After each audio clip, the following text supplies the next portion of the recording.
প্ৰিয় কৃষক বন্ধুসকল, আজি মই আপোনালোকৰ বাবে অতিকৈ গুৰুত্বপূৰ্ণ ভিডিঅ' এটা লৈ আহিছোঁ। এতিয়াৰ পৰা আমাৰ কৃষক বন্ধু বান্ধৱীসকলৰ বাবে চৰকাৰে ফাৰ্মাৰ ৰেজিষ্ট্ৰেশ্যন বা কৃষক পঞ্জীয়ন কৰাটো বাধ্যতামূলক কৰি দিছে। খেতিয়ক ৰাইজৰ সুবিধাৰ বাবে চৰকাৰে ঠায়ে ঠায়ে ফাৰ্মাৰ ৰেজিষ্ট্ৰেশ্যন কেম্প পৰ্যন্ত বনাই দিছে।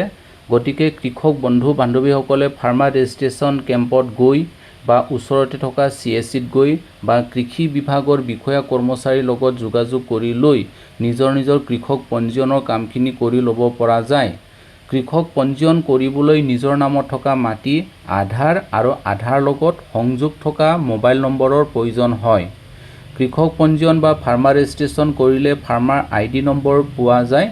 ফাৰ্মাৰ ID নম্বৰ নাথাকিলে খেতিয়ক ৰাইজে ভৱিষ্যতে কৃষিৰ লগত জড়িত চৰকাৰী আঁচনিৰ পৰা বঞ্চিত হ'ব লাগিব বুলি শুনিছোঁ।